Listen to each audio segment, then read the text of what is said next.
All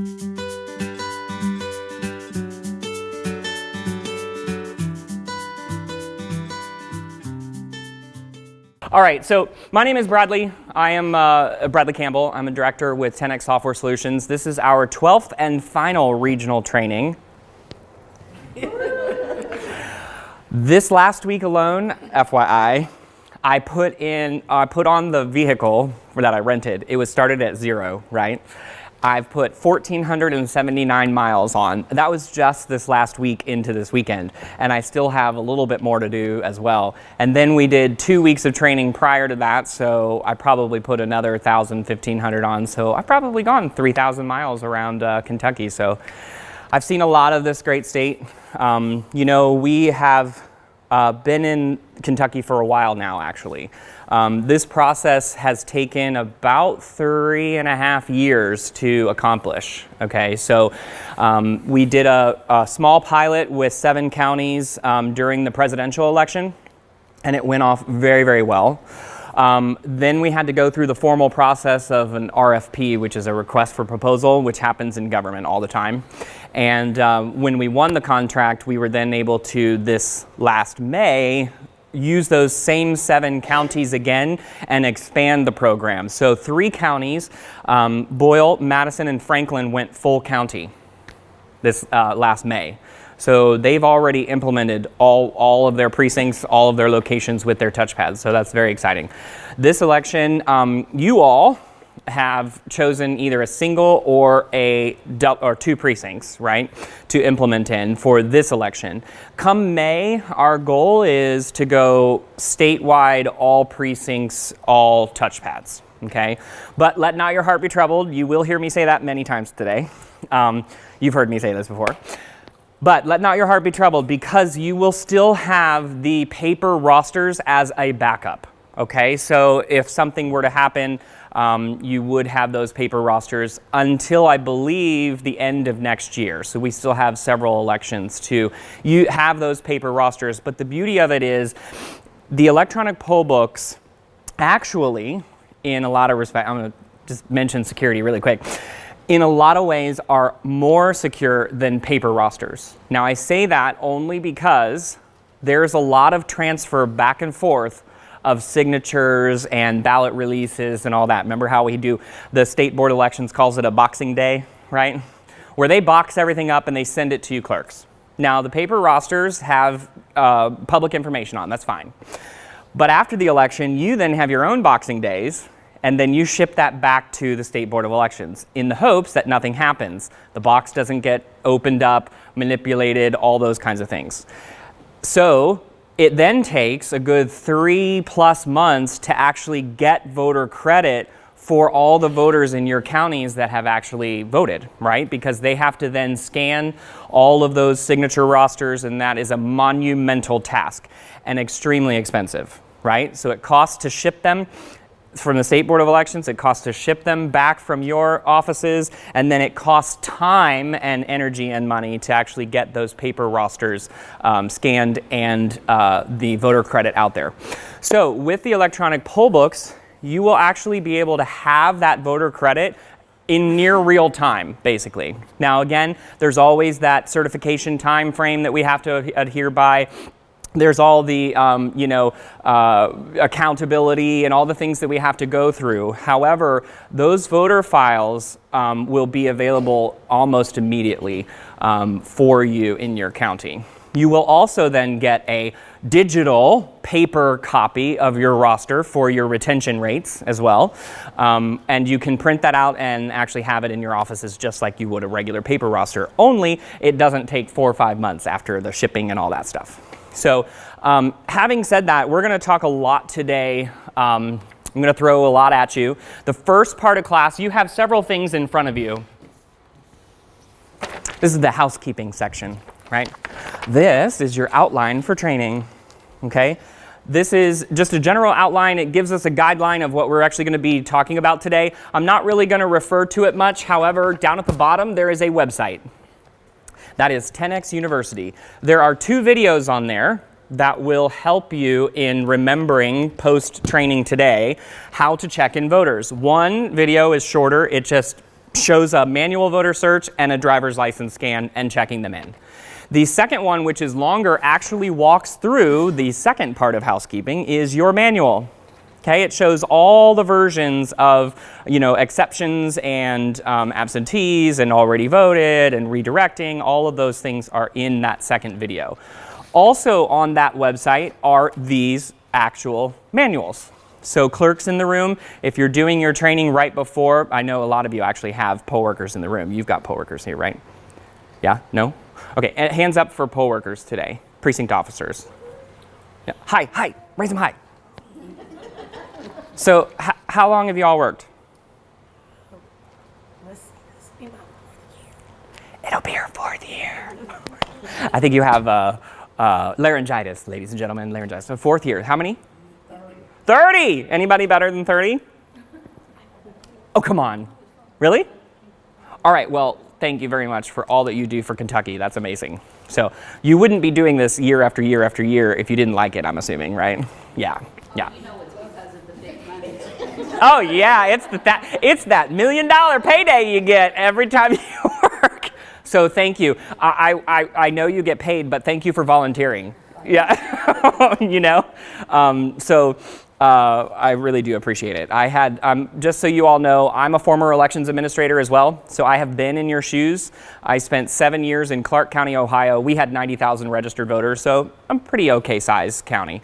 But I spent 7 years administering elections there prior to moving to the private section. So I have absolutely been in all of your clerks and poll workers' shoes, and at one point I had a husband and wife poll workers that had been working for 54 years.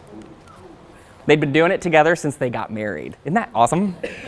I was just like, yeah. So my Secretary of State in Ohio actually gave them an award for their long service. So keep up. You might get I don't know. Who knows? You might get an award. That's all I'm saying. 30 years, everybody. Thank you. All right, we have some friends in the room. We have Sandy Milburn. She's our training officer. And Mary Sue Helm, ladies and gentlemen, she has been with the Secretary of State's office through 6 Secretaries of States, right? Is the current one the 7th or 6th? She's the 6th, okay. She is the Director of Elections with the Secretary of State's office. So Mary Sue Helm, everybody. And then Julie also mentioned Jenny Scutchfield. She is the Assistant Director there at the State Board of Elections and in-house counsel. So she is awesome to work with. She's been such a great support. I know Julie feels the same way, so I really appreciate, just a shout out. Since it's our last training together, thank you so much from the bottom of my heart for all that you do. I very much appreciate it. Thank you. Okay. So, yes, you want to do it? I'm going to turn the lights down.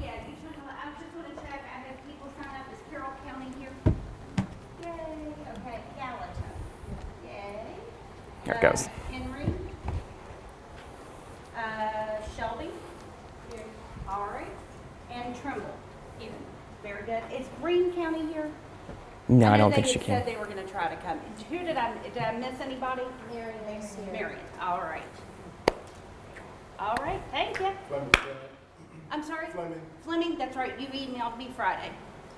Awesome.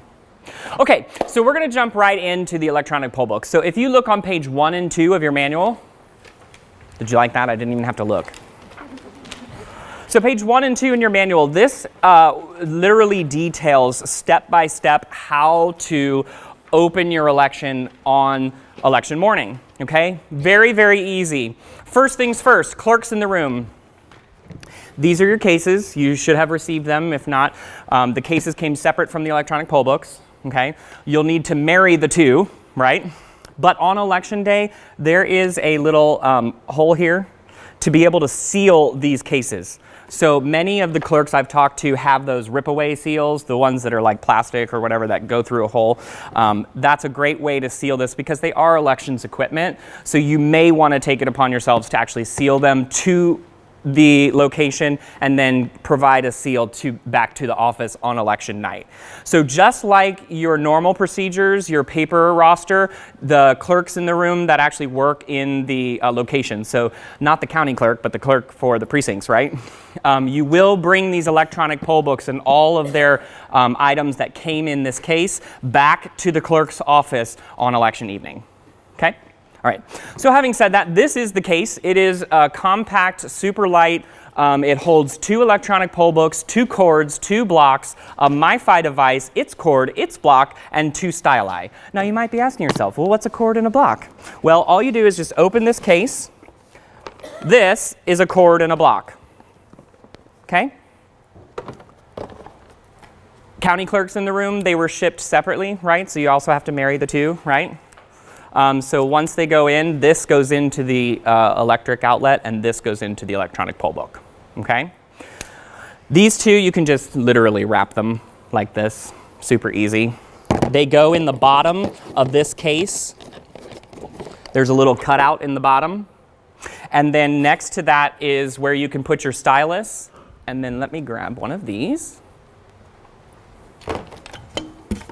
So your stylus look like this. They can just drop into the bottom. And then your electronic poll book actually sits in here like this. Do you see the little cutout at the top?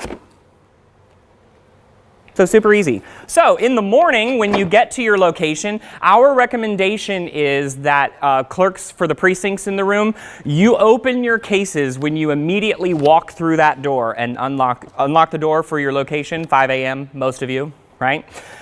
Immediately when you walk through that door, you break the seal on this case, if there is one, open it up and take everything out, okay? So you just pop out and you set it on the table, take your cords out, blocks out, everything, and then you can put your case away, okay? So I actually think of this as an actual book. You know what a book is, right? It's not just a Kindle anymore. How old are you? 20. Awesome. And you're a precinct officer, or you work in the office? Awesome. Awesome. Okay, cool. I like that. I started early too, just FYI. All right. So I joke because I teach poll workers across the United States. I have probably taught upwards of 75 to 100,000 poll workers across the United States.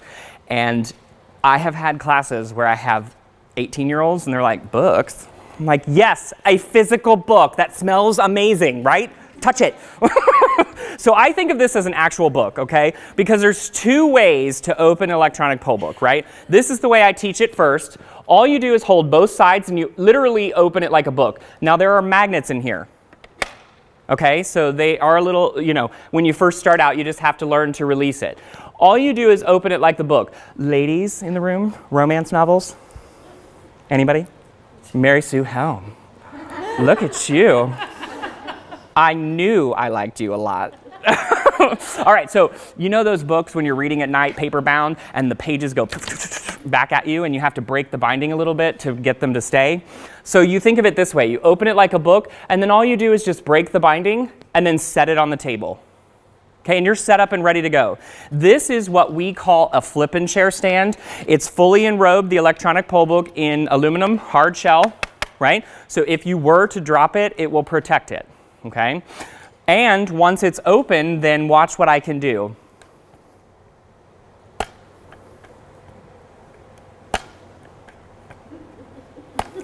Arr. No, what I'm doing is I'm flipping and sharing it, okay? This is what we call the flip and share stand, okay? So when you're sitting at the desk, right, and you're checking in voters, and then you'll see what happens when I say it's time to flip, you will then flip it to the voter, hand them the stylus, and then they sign. It then flips back to you. There's no twisting and turning, no cords getting wrapped up, all of those kinds of things, okay? So flip and share stand. I'm gonna pass this around. Feel free to open it like a book and break the binding, romance novel reader. But there's also another way to do it. You can also set it on the table, act like my hand is the table. You can set it on the table and then just literally drop it. Well, don't drop it. Open it and set it on the table. Then lift it from the center and then set it on the table. But I happen to like opening it like a book. You just have to get used to releasing the magnets. So I'm gonna pass this. Just make sure everybody gets it, so maybe pass it this way first. We'll just go down each row. How's that sound? Okay? All right. Okay, so on page 1 and 2, it walks you through all of those steps for powering up the devices. So there is one thing, clerks in the room, you do not have yet. Uh-oh. I almost thought I didn't have one.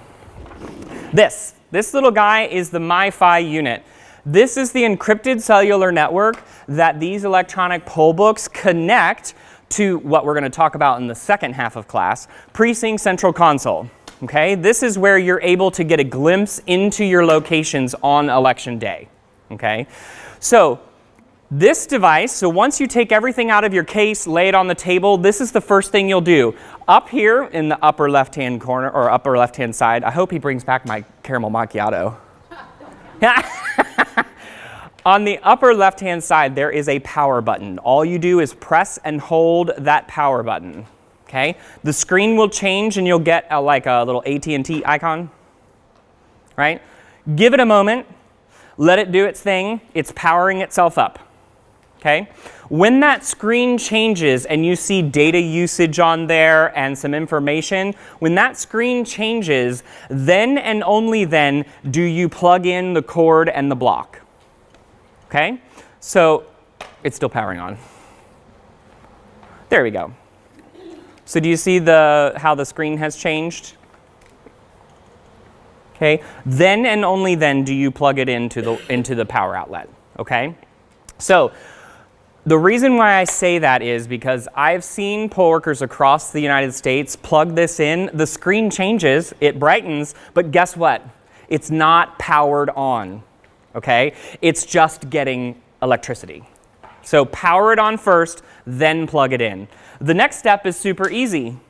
All you need to do is open your flip and share stand for your electronic poll book and then plug it in to the outlet. It will automatically power on. Okay, so you don't need to press the power button on the electronic poll book. It will automatically power itself on.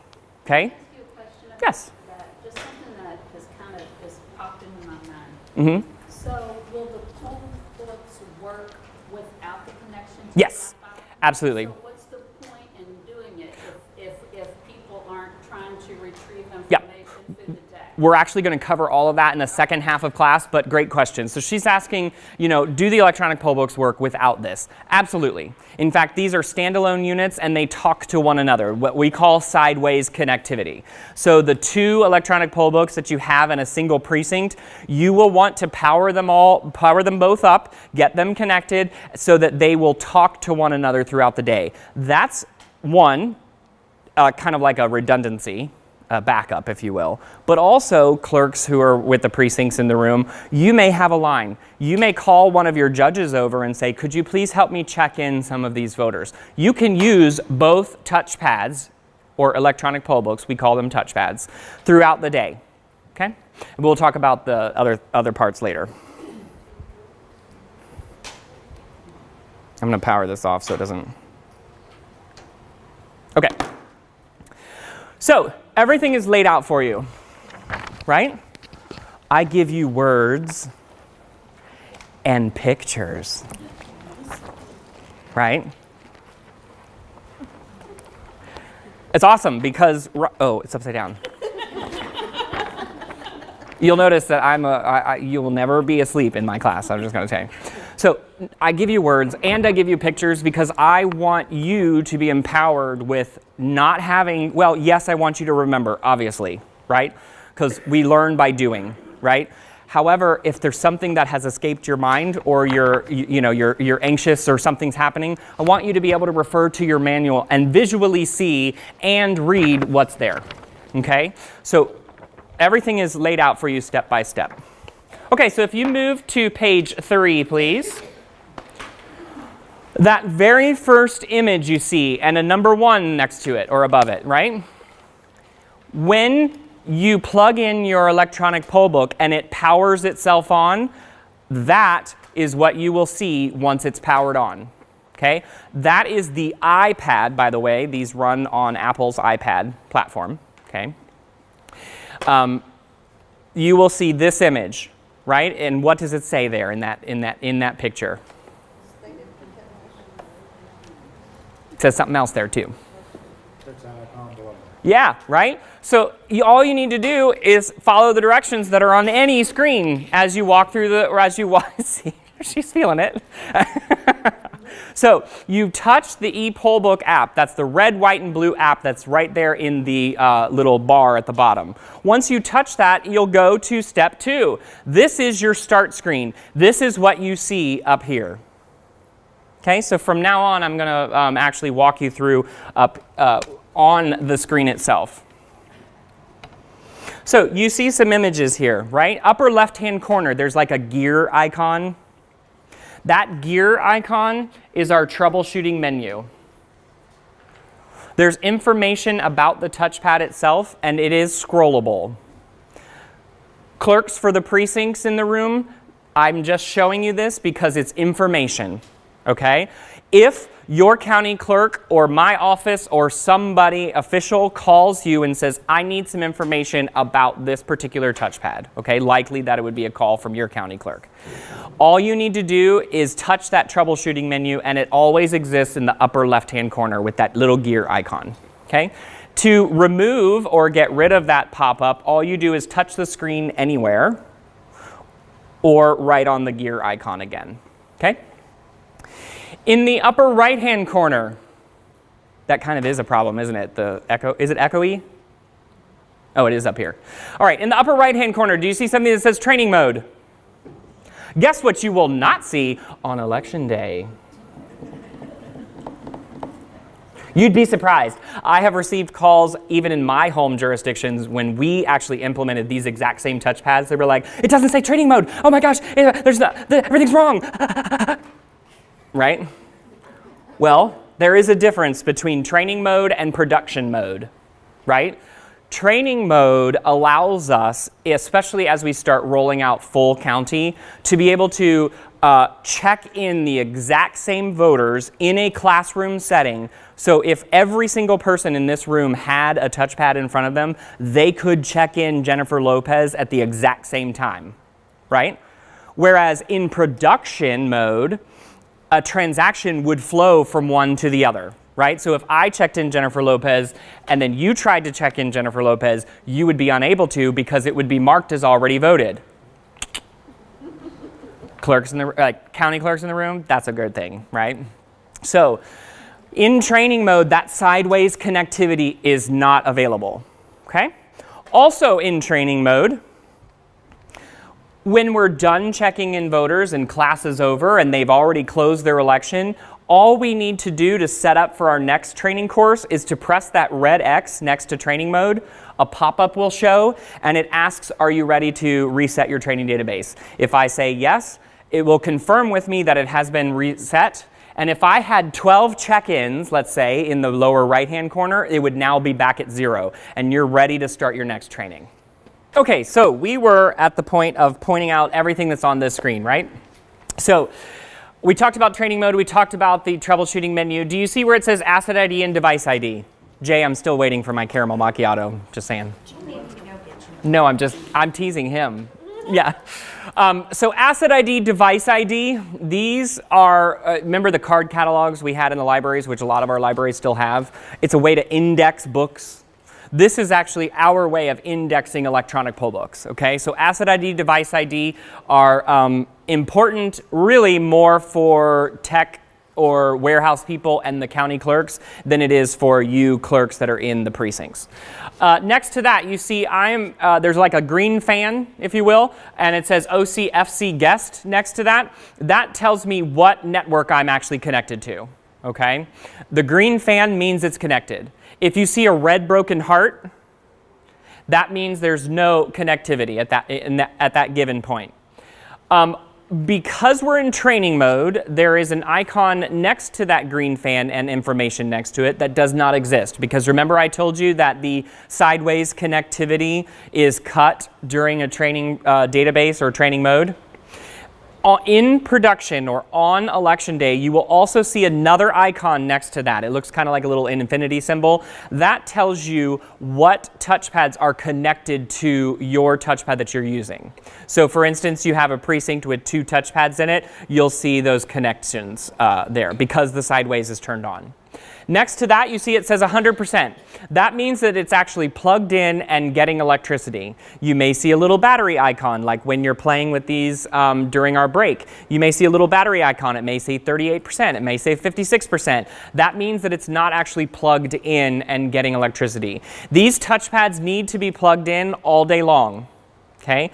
Yes, they have a battery life of 8 to 10 hours. However, they need to be plugged in just in case something happens to the electricity, right? Just in case the electricity goes out, you have a power outage. You want to be able to continue to use these touchpads for the rest of the day, okay? Sorry. Did you play around a little? I did. Do you want some cards to play with? You want to check? I voted Julie Roberts and Matt Damon. Did you? Yeah. Okay, well here, play with these. You got time. I'm sure you can follow along with the man. No, Bogart it. It's all yours. I got more up here. If you want, if you have any questions, Jenny can come help be your Vanna. He's going to play around on the. Oh, there you go, sir. All right, so we do need them plugged in, right? Because if there is a power outage, we want to be able to use all 100% of that battery. Now, having said that about batteries, just realize that once you open the electronic poll book app, remember that very first picture you saw on page 3 when you touch that app, once the application is open, these touchpads will never go to sleep fully. Okay, so the application will always be open. What will happen is the screen will dim. So if you see it go from bright to a little darker, like right now, some of these are on. The ones at the end are on, right? But they're dark. The screen just dims because we want to save as much battery as possible. All you need to do is just tap the screen. It will brighten back up, okay? But that application will never close out. Okay. Underneath the asset ID and device ID, it says Mockingbird Valley Soccer Club. This happens to be L164 in Jefferson County precincts. Okay, so much like your precincts, A101, B110, D113, whatever that might be, right? The name of that is right there, Mockingbird Valley Soccer Club, L164. Okay, that is the location in which this particular touchpad is registered to. Okay. All clerks in the room, all of your touchpads were sent to you, hopefully, with A101 as your training precinct. Okay, it's all in training mode. The training database is on there. A101 will always and forever be the training location. Okay. All right, so underneath that, it tells you whether or not somebody is logged in. Well, we haven't started our election yet, so nobody is logged in. Next to that, you see voters. The top number are the registered voters for the county. The bottom number are the registered voters for your precinct. Next to that are the check-ins. The top number are the check-ins that are have happened on your particular touchpad. The bottom number are the check-ins that have happened in your precinct across both touchpads. So likely this first election, if you're only using one of your touchpads, the other one is just on as a redundancy, you're probably going to see the same number. Right? However, if you do use that second one to help break down or line bust that extra line that you see and you have two people checking in people at once, those numbers will be different. So let not your heart be troubled. Okay? Do you see that dead space between the Mockingbird Valley Soccer Club and voters? Very important. Again, because we're in training mode, this does not exist. There is no central server communication and transactions are not being sent to the server. On election day and in production mode, there will be an arrow with a little tray underneath it, icon. Okay? Those are where you will see your Delta files, which is our way of updating absentees on election day, right? You will see that number increase. Okay? And it'll also have that icon, arrow with a little tray. Okay? We will, clerks in the room, talk about Delta files, how absentees work on the next half of class. Okay, so clerks for the precincts, just realize that that arrow with the tray should go from 0 to another number. Once you've seen that go up, clerks in the room will also know that their Delta files are being updated and we don't have to do anything else. This is to change voters from a regular voter to, let's say all of you came into your county clerk's office and voted absentee, right? You're no longer a regular voter. You have requested an absentee ballot, right? So you need to be marked as absentee ballot requested. That's the Delta file process. Okay, so having said that, I want to remind you that on election morning, the first thing you do when you walk through, I'm making this difficult for you, aren't I, Jay? I'm making it difficult for you, right, walking around? All right, so on election day, the first thing you do when you walk through that door is what? I like you. What's your name? Betty? Girl, we're going to be friends. Do you know how many times I'll ask that question and no one says a word? So thank you, Betty. You get your case out, right? You break that seal, if there's a seal on it. You open it up. You take all of your supplies out and put them on the table. Then what do? Betty? The MiFi. You take the MiFi out, right? And you power it on. Once it's powered on, then you plug it in. Now you can open your flip and share stand with your electronic poll book, set it on the table, plug in its cord, plug in the block to electricity, and it automatically powers on. Once it's powered on, you click what? Application, right? And then it brings you to this screen. Once everything is powered on and ready to go, now you need to actually open your election. So what on this screen do you think we will press to get started? That's right. So I press start. Easy, right? I now need to put in my first and last name, clerks for the precinct. Okay? So I put in my first name, and then I need to put in my last name. But I would be remiss if I did not explain that the first name field, you see where my cursor is? It's blinking in blue. In order to move that cursor from one field to the next, I either have to tap the field or press the next button on the keyboard. So I put in my first and my last name, and then I press what? And then we're ready to unlock our device. Guess what we're going to press to unlock our device? Okay? I do that because I want you to understand that we use a wizard-like process, and we subliminally tell you it's a red light, green light, right? Green means go, yellow means speed up and get through the light because you're going to get a ticket. No? Just me? Any sheriffs in the room? Okay, good. Huh? Right. Well, the very first training I ever did in Kentucky, I did that little spiel, that bit, right? And I look over and I'm like, oh, hi, Mr. Sheriff Man. You know how your boards have literally a sheriff on there, right? And he goes, I don't care, I'm not a traffic cop. But I say that in jest. Green means go, yellow means slow down, we have a little bit of work to do, and red means stop, pump the brakes, we must do something different. So subconsciously, you are going to know green means go, right? So it really does use a wizard-like process. It tells you what's on the screen and what to do next. Like, for instance, if you're going to click, or if somebody shows you a driver's license, what would you press on the screen? If you need to search for a voter from other forms of ID, what will you press on the screen? Got it? It's actually very, very simple, and everything is also detailed in your manuals too. So, in the tradition of my training courses, you're going to love this, Miss Secretary Grimes. My favorite part of training is, you know what, I want to take a trip to Italy. Would you like to go to Italy? I know you went to Jamaica, but would you rather go to Italy now? I've been to Italy. I'd love to go back. I hate you. I'm just going to say, look, I'm on the road. I have not taken I'm digressing, I know. But I have not taken a vacation yet this year. So I'm feeling like the urge to like travel, even though I travel 85-90% of my time in my job, but I really want to go somewhere. So, you know, I don't really hate you. I actually love you. Okay. All right. So we're going to take a trip to Italy. So everybody with your left hand, please make this little sign. Yes? Okay. Left hand. And now we're going to go. Come on, girl. Left hand, left hand. I knew there'd be something. Okay, left hand. All right, so we're going to say bellissimo, everybody. Bellissimo, yes? Bellissimo. And mwah, mwah, mwah, mwah, yes? Lovely. Hello, bellissimo, right? Now I want some focaccia.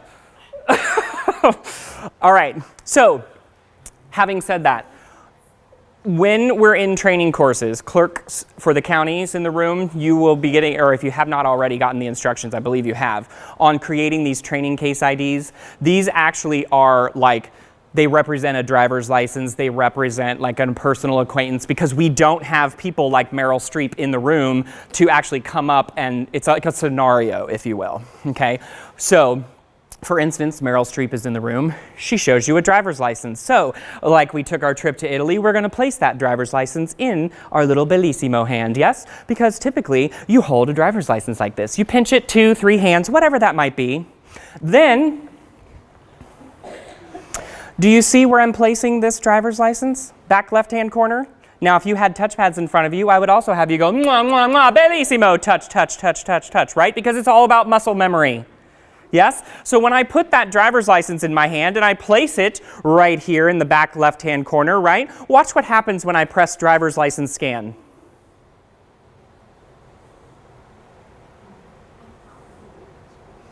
Did you see how quickly it scanned that driver's license?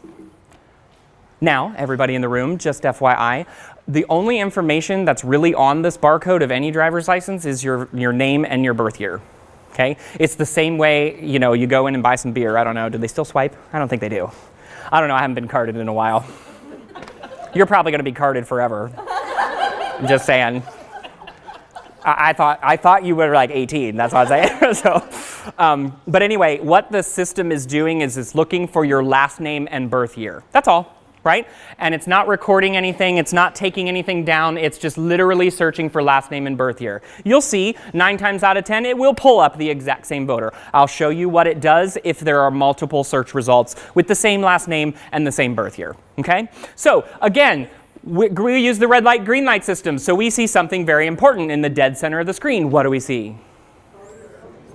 Voter is eligible to vote. But it's kind of dark, but you can see it's a green bar. Yes?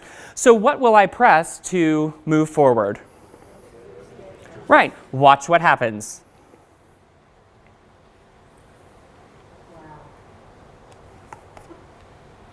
Right? I then give them the stylus. I say, please sign next to the X. They sign.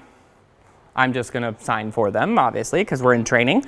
I then press done, or they press done, because you can give them instructions too. You can say, once you're done signing, please press done. It then flips back to me, right? So this screen exists because we need to actually verify that we acquired a signature. Okay, that's all it is. Because I've actually seen some voters out in locations where they try to touch the screen, but they're like 5 feet away from the screen, thinking that it's like some magic pen. You remember those little etch-a-sketchy thingies, or like they use graphite or whatever it was? You'd hold the magnet close to it and be like, ooh, right? Doesn't work that way. You have to actually touch the screen to actually sign. So this is the signature verification screen. It tells us whether or not we've actually acquired a signature. If we have, what will we press? Now watch what happens. Just like in your paper roster, you need to initial to release the ballot, yes? So I put my initials in and I press done. This screen is uber important, right? Especially as we move into like primaries and things with ballot styles that are all over the place, right? Which, by the way, clerks in the room, we're hoping to standardize these ballot styles, okay? So that all counties have the same general ballot style. Like precinct, city code, school board code, split, whatever that might be, that kind of thing. So we'll work with everybody as we move forward. But there are 2 things that are super important on this screen. One is ballot type, and then ballot style. There's a third one, but it's more important for primaries, obviously, right? Because you see party of D, right? So ballot type is whether or not it's paper or electronic. All counties with a paper option and an electronic option will say paper or electronic. You must choose what the voter has requested. So if they have chosen an electronic ballot, which in Jefferson County it says express vote, okay? But all counties will say electronic ballot, whether or not it's an e-scan, whether or not it's an e-slate, whether or not it's express vote, all of those kinds of things, okay? So if they've chosen something that's not a paper ballot, because you'll see paper ballot is highlighted in green, right? So green means go, so it's the default in this scenario. If they've chosen an electronic ballot, you need to press the electronic ballot. Ballot style is also very important, right? Because we need to know what ballot we're actually releasing to this voter. Once we've confirmed all that, what do? Complete our check-in. Now we get a little pat on the back. It says, congratulations, great job, direct the voter to wherever, right? Now, if you've gotten ahead of yourself and you have forgotten what ballot style it is, it still exists in the upper right-hand corner. Right? So you're just gotten so used to pressing buttons and all of a sudden you've completed your check-in and you're like, I forget what ballot style, oh my God. Still up there in the upper right-hand corner, okay? So all of your normal procedures still apply from this point on. There they are. Okay. So you may be asking yourself, what happens if I have a personal acquaintance? Right? Ladies, you're going to like this one. If there's a personal acquaintance, it's an alternative form of ID. So what did we say we press, right? Manual voter search.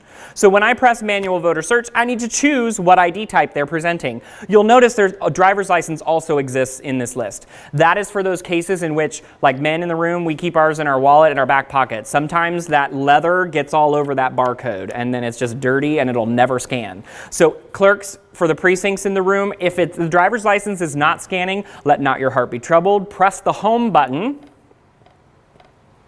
See in the upper left-hand corner? If it's not scanning, right? I don't want it to scan, so I'm going to go fast. Oh, it's not scanning. So all I need to do is press the home button, and then I can do a manual voter search. Don't take the time, right? Don't sit there and go, for 10 minutes. Not worth it.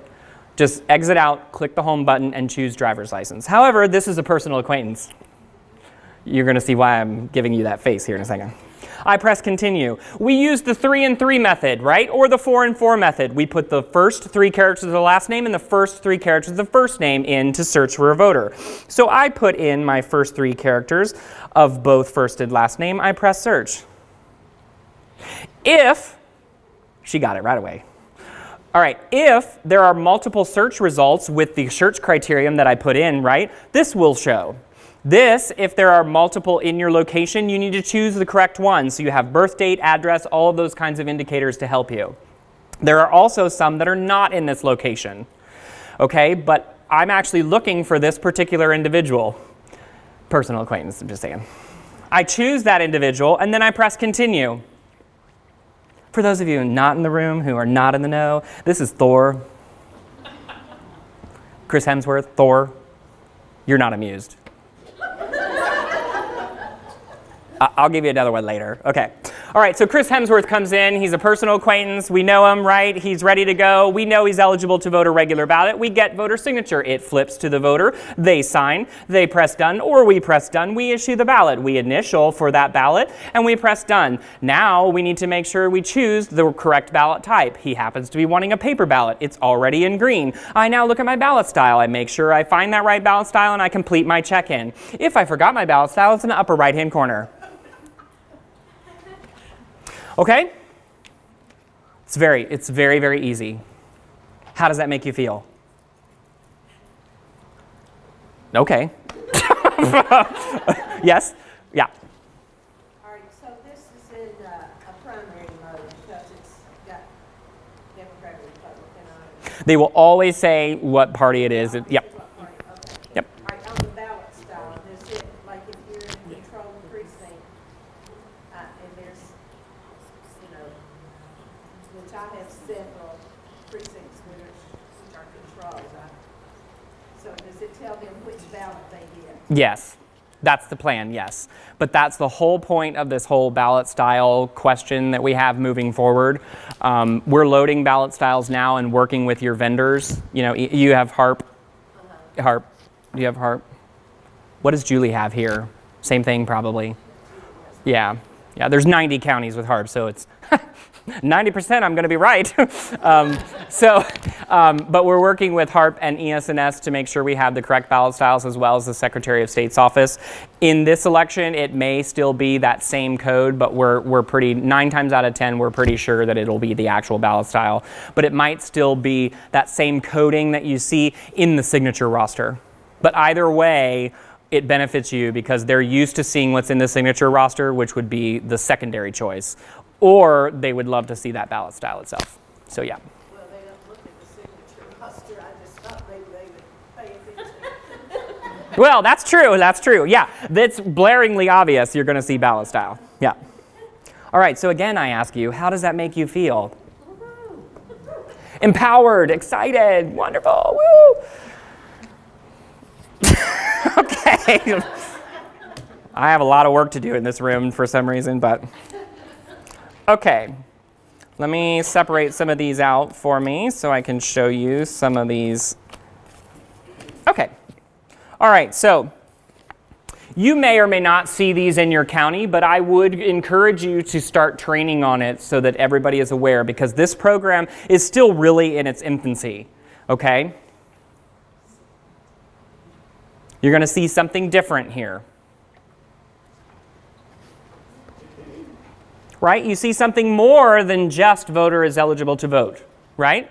You see in yellow and underneath that in a gray like information box, this is a confidential voter. Confidential voters have basically been enrolled in this program. I think the number one reason is domestic violence, right?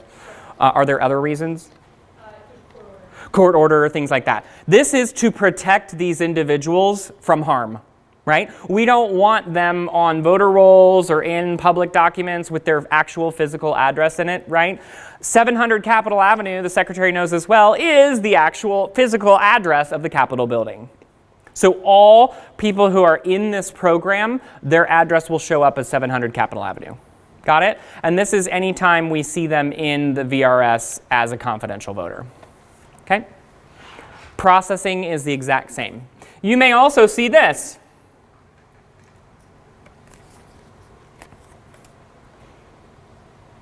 You may or may not. I know there are a couple counties with a high military presence, right, where they actually process authorizations to vote all the time. Okay?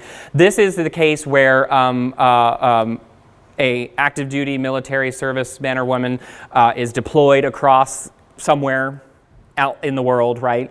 And then they actually get deployed back to, and they're physically available to go to their precinct on election day. What they can do is go to the clerk's office, get an authorization to vote, and they are eligible to vote a regular ballot. Okay? Processing is exactly the same. However, if we have them in VRS, which we should, right, they were actually able to vote an absentee ballot. But, I'm sorry, they're able to vote a regular ballot.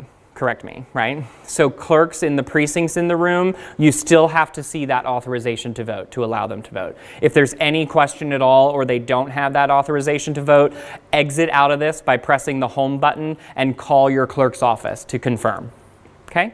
And then it's just a simple matter of looking them back up if the clerk says go ahead and process them. Okay, you might also see this.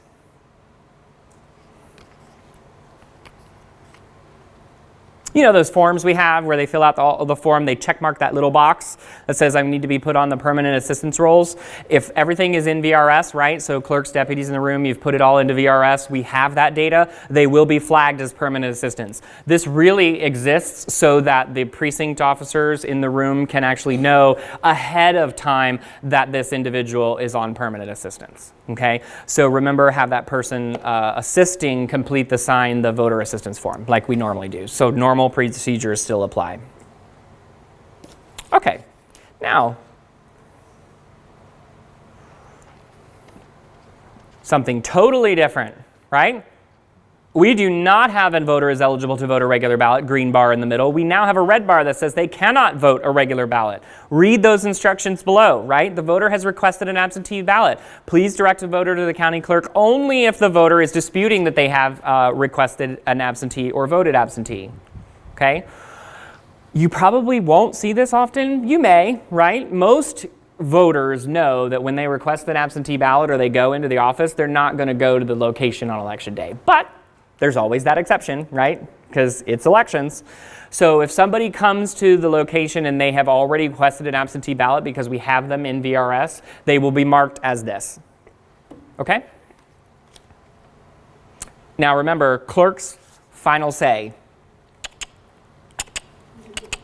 Yes? If the precinct officer needs some quick telephone numbers, I know you have them. Yep. in the menu here, in phone numbers. What will exist is the clerk's mainline number and the voter registration verification hotline. It rolls off the top of my tongue now. I tongue-tied myself for the first few trainings, but in Jefferson County, they just happen to have extra phone lines. So, the voter registration and equipment hotline, all that stuff. But again, menu, press phone numbers, clerk's office, boom, make the phone call. Make sense? Clerks in the room, I don't know if you still send out, cards or contact info. I'm sure you probably do. You can continue to do that if you'd like. But the phone number does exist here in the menu there. All right, so you might want to see this. Shenanigans. Miss Selena Gomez thinks she's going to try to vote again. Mm-mm. Not in my county, right, Julie? That's exactly right. Otherwise, I prosecute her. All right, so Selena has come in, let's say, 8 o'clock in the morning. She comes back in the afternoon, tries to vote again. Well, she's going to be marked as voted already, right? Anytime somebody has voted in-house absentee, that means they're going to be marked as absentee ballot requested. If they have voted on election day and they try to come back, it will say voter already voted. Okay? Just want to make sure you see that. And by the way, I turned off process provisionally because there's no way you want them to vote again. Okay. So, how does that make you feel? I have another question. Girl? Okay, I typed in the first three letters of first name, last name, and junior and senior, and the fourth comes up. But I let the wrong person vote. Right. So, I had the wrong. sure. I totally get where you're going. We're actually going to talk about that in a second here. There are ways to do this. So, for instance, I'll just talk about it right now. So, junior votes, but you should have checked in senior. First of all, precinct officers in the room, shame on you. Right? Shame on my precinct officers, right? Because you're supposed to pay attention to what's happening, right? Just like in the signature roster, you're supposed to look at who's signing where. Except the best part about this is it's not a paper signature roster where they could choose a separate line to sign.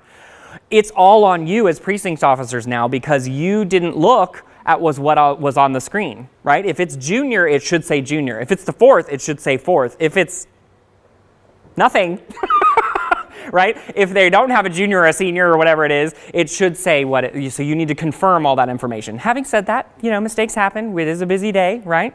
It's like 4,000 hours worth of work. Okay, so mistakes do happen. If we have checked somebody in incorrectly, you can spoil that ballot.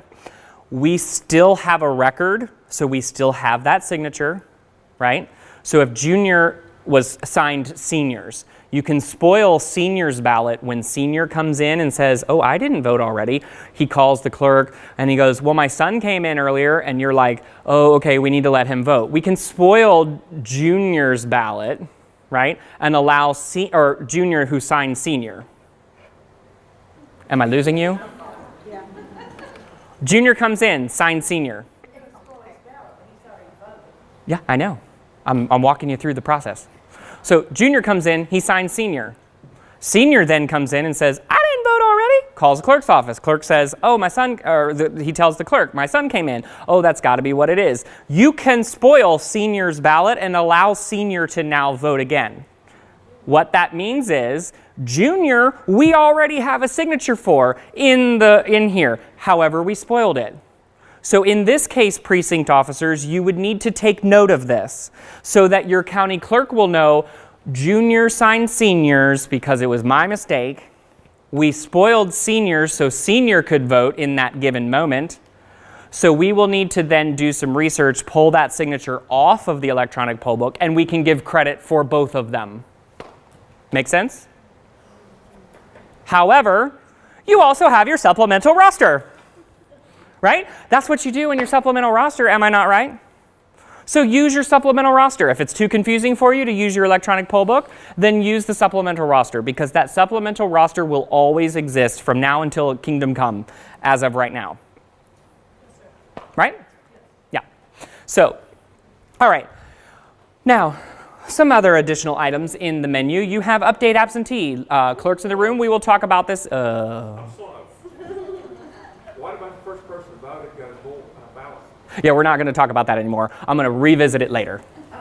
I don't want your confusion to continue, so we're going to move on, and then we're going to come back, and I'm going to plain speak it, if you will. Okay, so we have update absentee, we have spoil ballot, we have help guides, phone numbers, check-in logs. We will have check-in totals. This is great for precinct officers in the room too. I will show you what check-in totals looks like, okay, because it also exists when we close our election. Okay, but you will have it in a menu option here. That's for like accountability throughout the day. Like if you're looking at your tabulation machines, you see 300 voters. You look in your electronic poll book, you can click check-in totals, you see 300, you know you're right on track, right? It's for that accountability, okay? So you may be asking yourself, clerks, what happens for connectivity, right? So I have this MiFi device. My county has perfect cellular connectivity, right? I have no problem. Those Delta files that we use for absentee updates make it to all the touchpads. I don't have to worry about doing any kind of updating of absentees. However, there are those particular precincts or locations where there is zero cellular signal. I hope actually most of these counties should be okay. Like we have really good signal up here. This is more for like those southeastern counties. Floyd County has several right there in the middle of the state, eastern Kentucky, where there's just no cellular signal at all, right? So there is a process to update these absentees between the date we poll the data, because on the 24th we're polling data. So between the 24th and the 5th, we have a lot of in-house voting happening, in-house absentees, right? So those absentees that come in-house that are updated in VRS need to be updated on the touchpads too. So that happens via the Delta file process. I'd say 90, 95, maybe even 98% of the time, everything will happen with the Delta file. However, clerks, we're going to talk about this in the second half of the class. I'll show you where to get them, how to download them, print them. But for poll workers in the room, if you click on Update Absentee and the clerk calls you and says, could you click on Update Absentee? I'm going to give you a voter ID. I need to update them manually, right? You touch that little field there. You put in the the voter ID, 1, 2, 3, 4, 5. You click manual. Now 1, 2, 3, 4, 5 is not a valid ID, right? So it failed, right? There's no voter found. However, the clerk has given you a voter ID, you now click manual, and you have a green check mark that says voter successfully updated. You have now changed them from a regular voter to an absentee voter, okay? You can also scan a barcode, right? And clerks in the room will talk about that process later. Okay. Also in here, let's say, now let's not talk about that scenario, but let's say a voter gets a paper ballot, they mess up on that paper ballot, and they need a new one, right? Your normal scenarios for spoiling a ballot still exist exactly the way they are now, right? So think of all those plethora of things that you could do or the reasons why you would spoil a ballot, but you can also spoil it here in your electronic poll book. You choose Spoil Ballot, you then put in the information of that voter, you click Search. You touch that voter that you do need to spoil for. You see your initials and their signature in the bottom right-hand corner. You then press Spoil. A pop-up will show and you just answer a few questions. This voter has requested this ballot, so likely it'll be that. I choose Voter Requested. Am I issuing a replacement ballot? In this case, yes. So continue, I press Continue, and I say yes. Now, this is the paradigm shift. County clerks in the room. You need a signature for every ballot that is released or checked in through this electronic poll book. Okay? Currently, your signature roster, you only grab one signature and then, you have those those precinct officers, none in this room, of course, that are just like, oh, you need another ballot? Give me that one. Here's another one, here's another one, here's another one, here's another one. And then your ballots are way off, right? Well, remember, there's still that 3 strikes rule. This electronic poll book will not allow you to issue more than 3 ballots. It stops them, right? But you now also have a signature for every ballot that has been released. So Chris Hensworth signs for his second ballot. I issue. I put my initials in. I then choose what ballot type it is, but you see it says spoil and reissued throughout the whole process. So we now know that this is the second ballot that this individual has received, and it's been reissued. Okay? So think of all those normal procedures or those normal scenarios in which you would spoil a ballot. Okay, all right, so it is now 6 p.m., and it is time to close your election. Hallelujah, amen, people. Hallelujah, praise Jesus. Right? It is now time to do all the things that we need to do and get the heck out of here. Right? It's only been 46 hours. So in the menu, by the way, thank you again for volunteering. All right, so in the menu, there is a log out button. If you choose that log out, you then choose what? Close the election, and then you get danger, danger, Will Robinson. No? Lost in space? You know what I'm talking about? Anybody? Okay, girl, there we go. Yeah, I was good. Yeah. I dated myself just now, right? Back in the 70s. They're young. Yeah, that's true. I knew she wouldn't know. She only 22. 20? Oh, geez, I dated you. I'm sorry.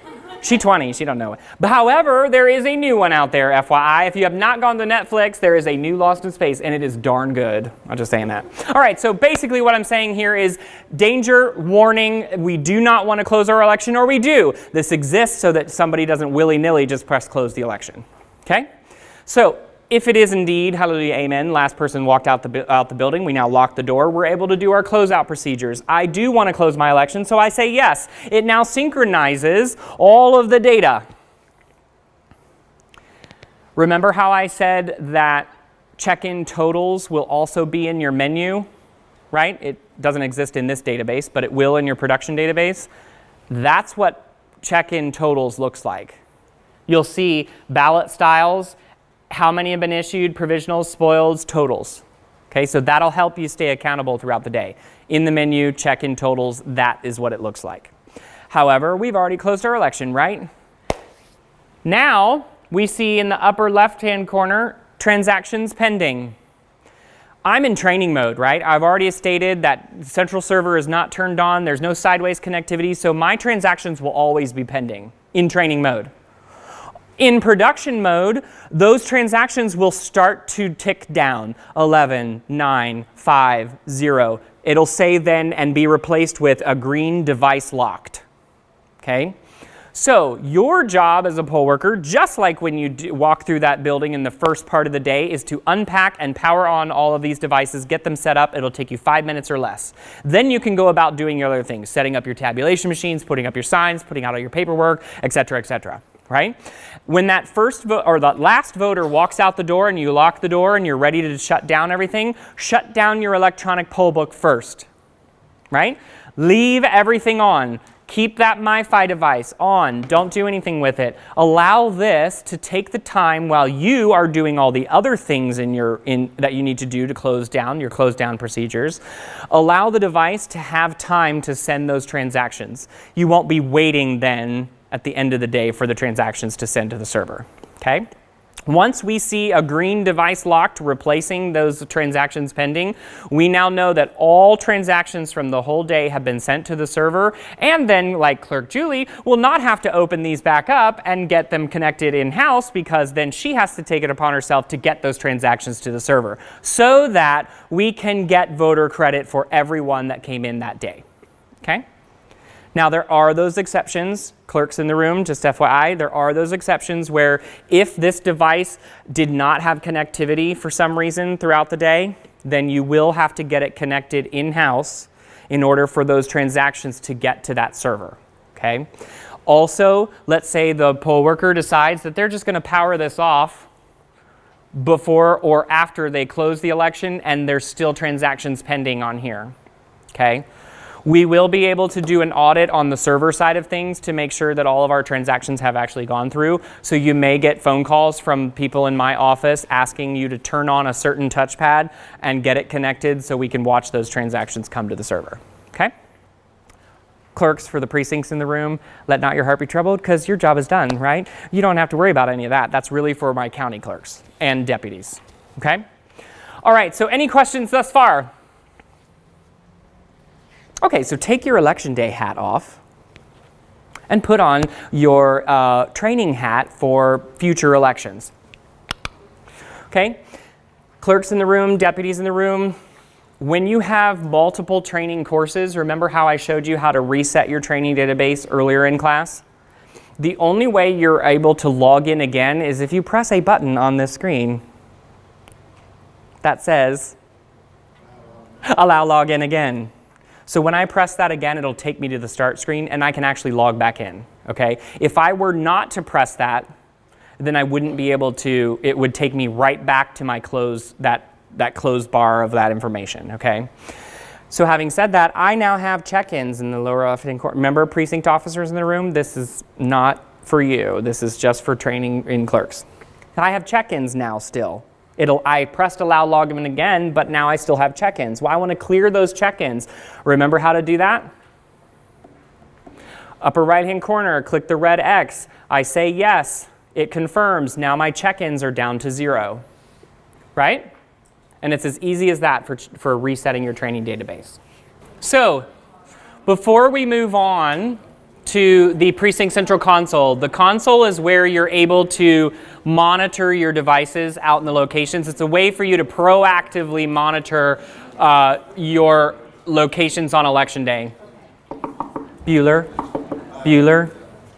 Okay, all right, so before we move on to console, I want to kind of go over some of the things that you may encounter on election day with phone calls from your precinct officers. So things like if in the morning you get a phone call from your location and they're like, I don't see connectivity, blah, blah, blah, blah, blah, right?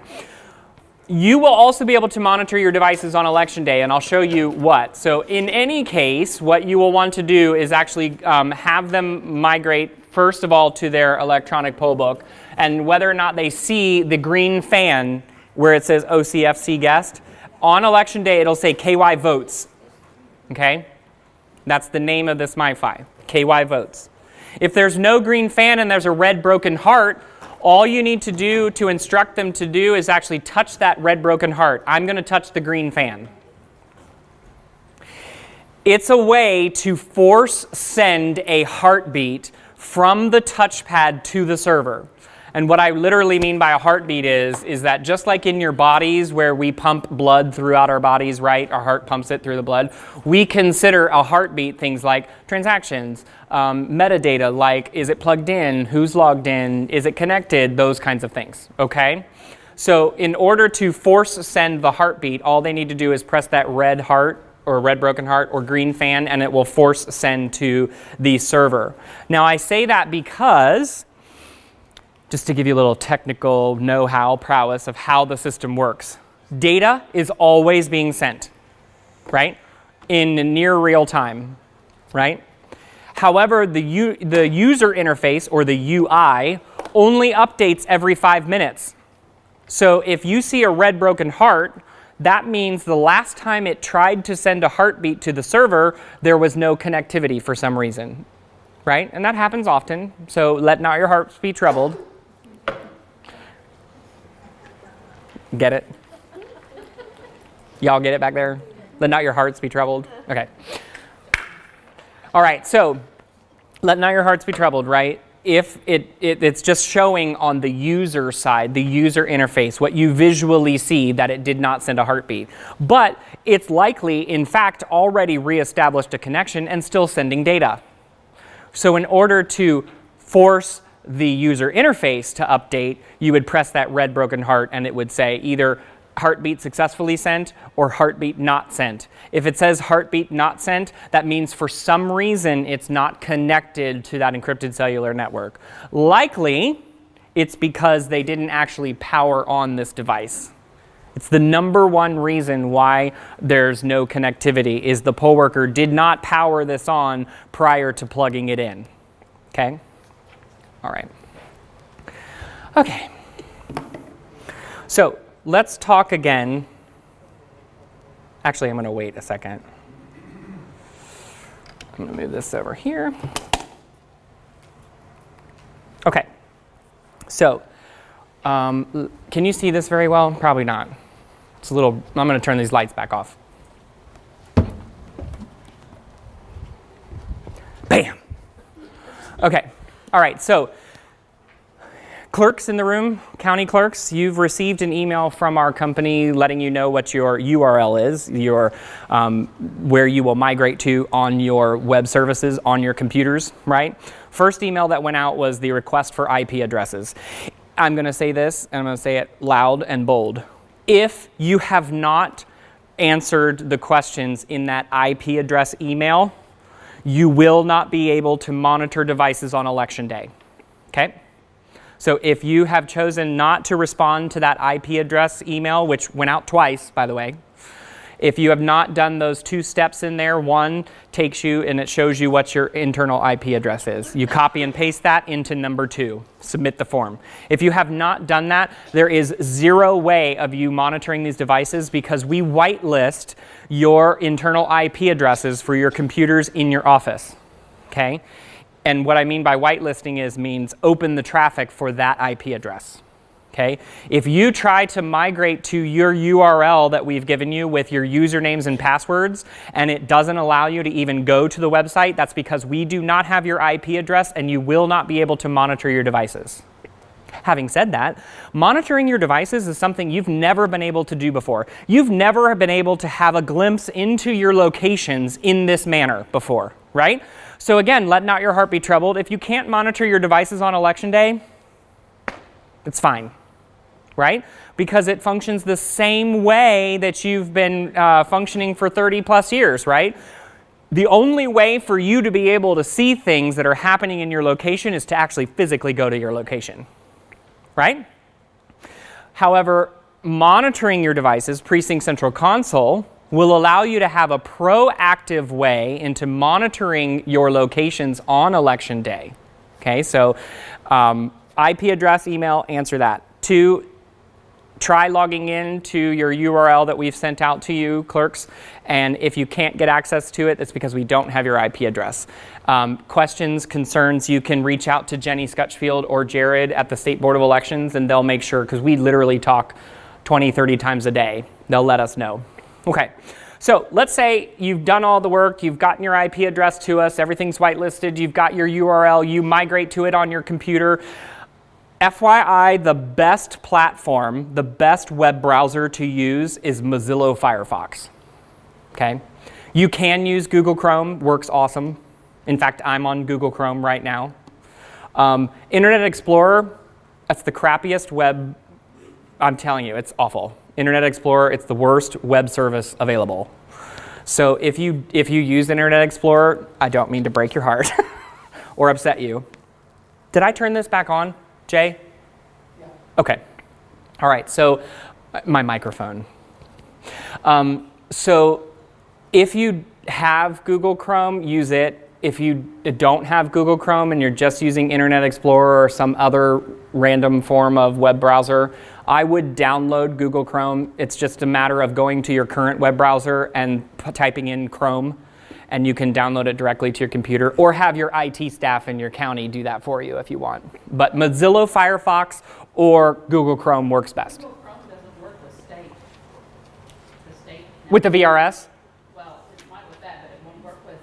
Oh, on the network, yeah. On the state network. Okay, okay. All right, well, you can view it on Internet Explorer. It's just it won't look as sexy as this. It'll look like this, kind of weird. Because Internet Explorer has different protocols that are just like archaic and so anyway, I digress. So let's say we're able to migrate to our URL, which by the way is an iteration of your county name, .precinctcentral.com. Okay, so like Adair, ky.precinctcentral.com, Jeff, ky.precinctcentral.com, and a bunch of other things too, okay? Oldham, ky.precinctcentral.com, etc., okay? You'll come to a security page that you need to put in your username and password. I put in the username and password of the county basic user. So basic user passwords only allow you to monitor the devices on election day. That's it. The county admin passwords give you more access to more data, and that's really just for the clerks or your number one deputy, your elections deputy or whatever, okay?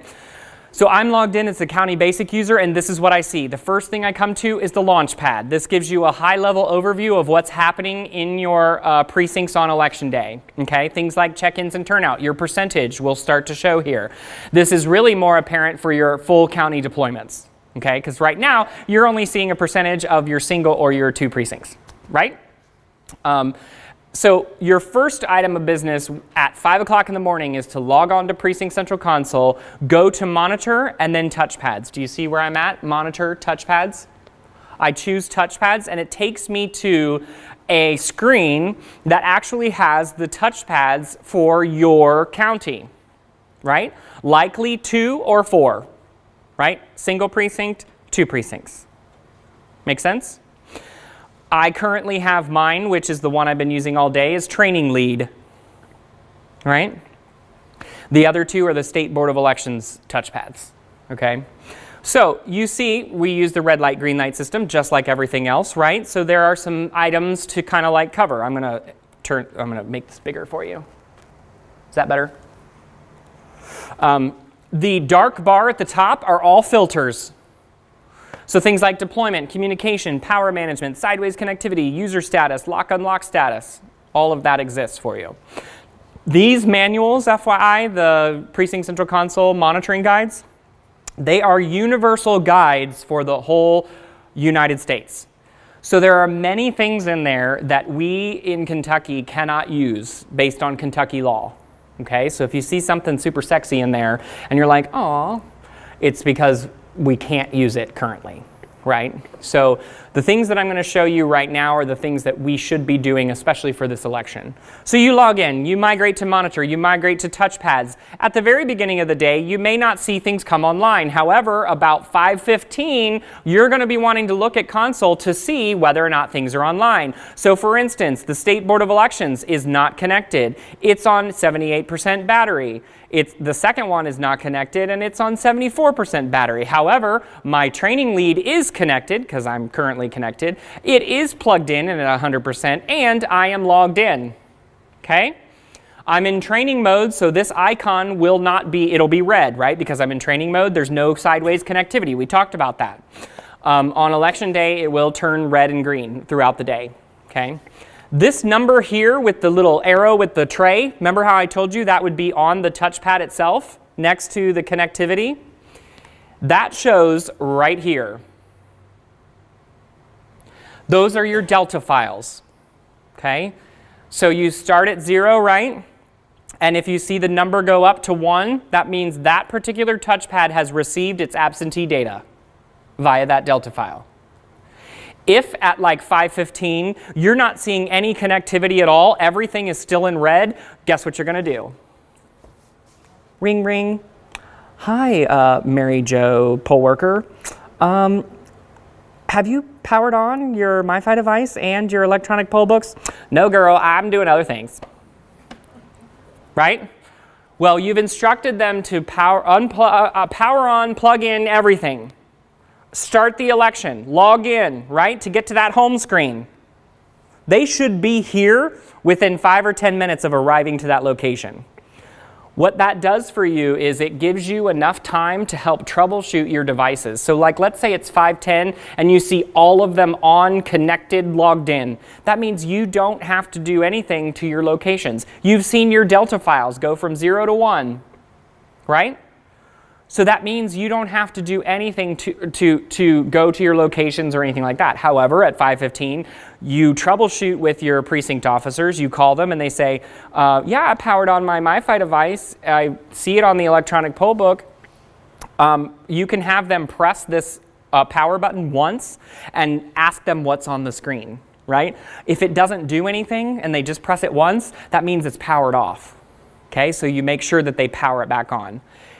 If they power it back on, they see all that information on the screen, and then you ask them to go to their touchpad, and they see a red broken heart, and it doesn't say, so if it has a red broken heart, and it says nothing next to that red broken heart, like where you see my green fan, and the date, and the OCFC guest, If it says nothing there except for no central server communication, right? That means this is not on. I'm telling you right away, this is not on. Because this automatically connects to this on election day. The poll worker needs to do nothing, okay? All right. Okay, so if they see a red broken heart and it says no central server communication, that means this is not on, so have them power it on. If it's a red broken heart and it has the date and it says KY votes where OCFC is, you can have them do that force send of a heartbeat, right? And if it says heartbeat not sent, something else is going on and you may not be able to have connectivity throughout the day, right? Maybe the actual signal doesn't come through on here, right? It's giving off a signal to the touchpad, but for some reason you don't have AT&T cellular service in that location, so it's never going to connect to the server, okay? Does this make sense thus far? This is At the end of the day, if it doesn't connect, because I've got one precinct that's on the river, down in a hole, that the, Yeah. cell service is basically non-existent. right.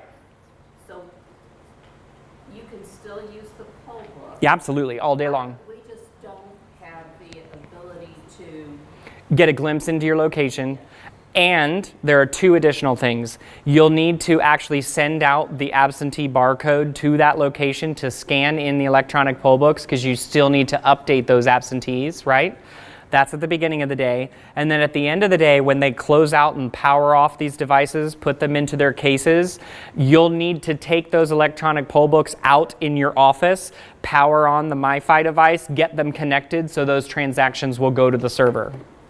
So there's two additional things that you'll need to do. now, that doesn't have to be done that night. It doesn't have to be done that We night. don't even return roster books for, a couple days. The poll workers don't bring it back to your office the night. No, I'm just saying. Oh yeah. Okay, you've got them in your office. You can do it the next morning. In fact, I think Franklin County did a couple of them last time. I was in Franklin County, so I actually powered them on to make sure they got. But there were two that the transactions didn't send to the server, so I pointed them out to them that night, and then the next morning they just powered them on and let them sit there and get connectivity and everything. Yeah. Okay. So, having said that, if you see all green, what does that mean? It's all good, right? And the other thing, right, if you see all green and you don't see your Delta files update, there's another step, right? You have to take this barcode, which I keep talking about, but I haven't shown you where it is yet. I'm going to show you where it is when I log in as an administrator, okay? So remember that dark bar at the top? All of those are filters. So do you see this little broken heart symbol under communication? If I'm really concerned in the morning about communication, which we should be, we should look at communication and lock-unlock status before anything else. Because if it's green, even if it's on battery, we're not as concerned about that right away at the beginning of the day, right? We're more concerned about its connectivity. So I can actually click on this little broken heart and it will only show me those touchpads with a broken heart, right? So it's a filter. If I want to remove that filter, I can just click back on that and it will show me all of my devices. Okay? Also, in the upper right-hand corner, you'll see where it says View. I'm in Tile View right now. If I click on Training Lead, the name of this particular touchpad, it will show me additional device information. This is a whole lot of bag of tricks, right? For more like clerks and deputies who really need to see a deeper dive into each particular touchpad. Not something you'll necessarily need to monitor throughout the day. However, prior to releasing these devices out into the field, if I click on List View, which is the secondary icon here, I see all of these touchpads as well as a whole lot of data, right? Things like package description, package date, package ID, right? Because remember, there's a difference between training and production. Your production database should be an iteration of November production final or like May production final, November production final, depending on the actual election. So if I want to make sure that I have deleted my database, registered to the correct location, and downloaded my production database, which is what you will have to do starting on the 26th of October, okay? Because we need to remove the training database from these touchpads, register it to the correct location, which we all identified, right? And then download the production database so it can go out to the locations. If you want to do an audit of your touchpads, you can log in to Precinct Central, migrate to the touchpads under Monitor, and then choose List View, and then you see this little icon right here in the middle? It's an Excel icon, right? If I click on that, it will download a file that I can then, filter however I want, but I can look at things like package ID. Are they all the same? Oops, this one's 48. I need to go to this particular touchpad and make sure that I've gotten the right package on it. Make sense? It's a way for you to audit yourselves prior to releasing these devices. Okay? Any questions thus far? It's really very simple. There are a lot of other things that you can do, and the more you use Console, you will find it a valuable tool, okay? So also some things I want to point out here is that auto refresh is always clicked. It's a default. So if you're looking at something and you don't want it to refresh while you're looking at it, all you do is just click the box and it will not auto refresh. And then all you need to do is click refresh if you want the page to refresh.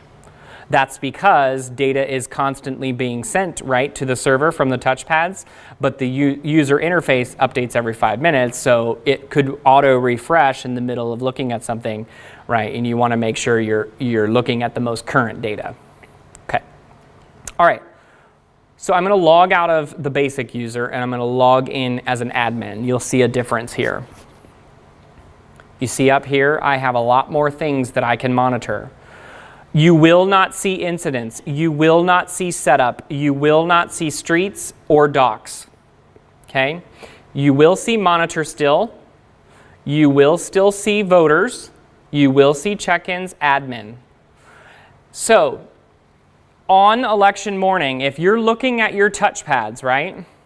You're looking at your touchpads and you do not see your Delta files go up, right? That means the absentee data is not getting to these touchpads.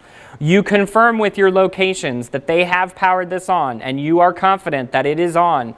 You are confident based on what you see on the touchpad that it is connected, but for some reason you're not seeing your Delta files come up.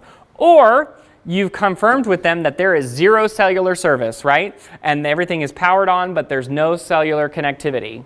So you then need to send out the absentee barcodes. Each barcode holds up to 50 voters per barcode, and it is available here under Admin, Data Management. You might want to write this down, just saying. Admin Data Management will also be giving you a cheat sheet for this too, just FYI. But under Data Management, if I go to Create Absentee Report, where it says there are no files available for the selected items, there will be a file available starting around, now this might actually throw you off a little bit. Chad, is it Chad? Chad, I got it right? Yes.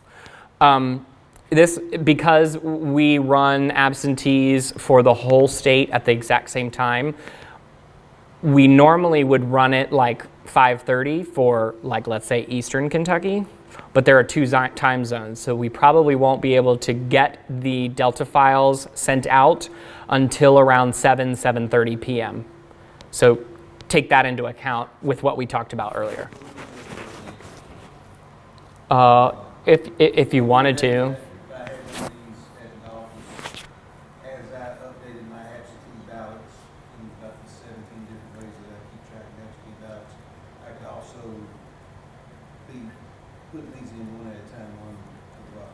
But they won't go to your devices out in your location. No, I'm talking about before the election. Oh, No. yeah, they're No. going to do an upload after closes business in Kentucky on Monday the 5th. And that will be what creates this file that will automatically go to touchpads unless they do not have Wi-Fi connection. And you wouldn't want to do them manually in-house. That would be too many potential errors. You want them to all come at the same time, so I would wait until that evening to turn them on and get them connected. But what I'm telling you is they probably won't be available till 7:30, which might still be doable. Just let the Delta file process happen, because then they'll update everything all at once, and you don't have to take the time throughout the week, etc. Because plus, your database won't be available till the 26th, and it would just be way too complicated for you to do it that way. There's too many potential for errors. Okay. All right. So, having said that, once the absentees have been updated, the data has been crunched from the VRS and in Precinct Central Console, the absentee reports will be available under Admin, Data Management, Create Absentee Report, and it will be right here. All you'll do is click on it, it will download, or you can download them. What you'll need to do is print them out. If you know there's no connectivity in your location, that document needs to be sent to that location and scanned in Update Absentee, right? Got it? Now, Bradley. Yes. To make people feel a little bit more comfortable. In the 3 counties that went countywide, and the other counties that did multiple, how many of their Delta files did not go to the machine? Of the 3 that went full county, none. They all went.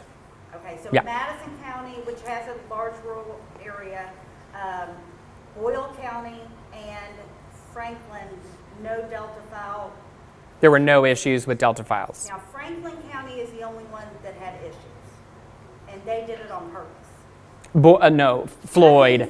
Floyd County. Yeah. did it. In the last election, Floyd did it. In fact, we asked Chris Wall if he would participate without having any MiFi devices at all in any of his locations. He did 8 locations this last election. And so we didn't even give him or provide him any MiFi devices. So he didn't send them out to the locations. They had no issues. They knew that no matter what they did, they had to send out these barcodes, right?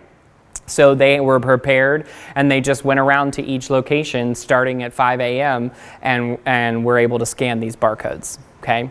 Now in the PDF that's available here under Admin, Data Management, Create Absentee Report. Do you notice how I've said that several times?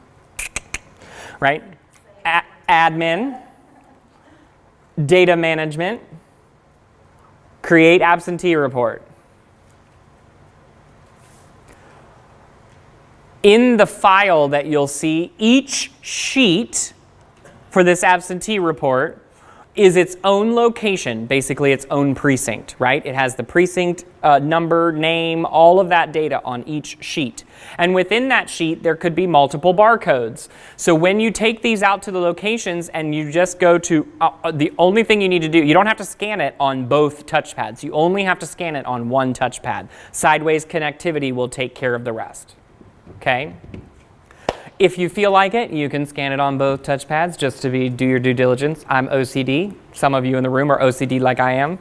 Holla, right? You can do that if you want. Okay. Admin, Data Management, Create Absentee Report, download, print, send to locations. Okay. All right. Some other things that you can do is you can actually do spot checks of your data if you want. So under voters, production is automatically highlighted here. If I choose a particular precinct like A105 and I click search, I will see all of those voters that are registered to A105 and be able to look at things and do spot checks of data myself, right? And make sure that the precincts, the ballot styles, all of those are correct, right?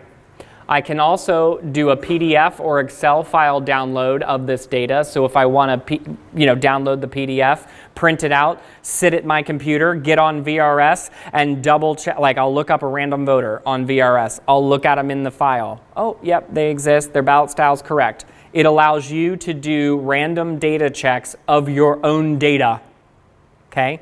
We do our own checks. State Board of Elections do their own checks. We do checks together, but also it's your election too, right? So you may want to do your own data checks, okay? So that will allow you to do that. Now, this would only be for this particular precinct though, so you would have to go precinct by precinct if you wanted to. Okay. Any questions thus far? I'll reiterate. 5 o'clock in the morning, log on, right? Put your username and password in. Go to monitor, choose touchpads, watch the touchpads come online. The very first time a lot of jurisdictions implement, like it's one of the funnest things for them to do in the morning, right? Because there's all those other phone calls that you have to take that are annoying. You know what I'm saying? But when you're on console and you see things start to come online, you're like, ooh, Precinct 801 just came online, woo! Right, yeah, wow, let's party, right? And just remember, this is a proactive way of you monitoring your locations. Remember, you're currently reacting to everything. You react when a precinct officer calls you. You react when a voter calls you, right? That's what it is. But now you're able to get a glimpse into this location. So proactively, you can call them at 5:15 and say, hey girl, hey, you did not put on your ePollbooks. I'm not seeing them online. Can you confirm some things with me? Make sense? You're proactively working your locations rather than just reacting with them, because you know, if you're a paper county at all, you get phone calls that are like, I'm running out of ballots. Well, how many do you have left? 2. Now you get me, right? I'm a full paper county in my home county, right? And I have ingrained in my poll workers that you must call us. We even started putting in little sheets, like a big red bold sheet at ballot 250 in the stacks that we send out that says, call the office, you're running low. And we still didn't get phone calls. They're like, how many do you have left? 20. Well, good luck. You're 40 minutes on the other side of the county. What you gonna do, right? Right. Well, we happen to be an only paper county, so there were no touch screens, right? So if they ran out of ballots, that's a problem. All right. Any questions at all? Okay. I'm just going over a few things in my brain to think if there's anything else that we really needed.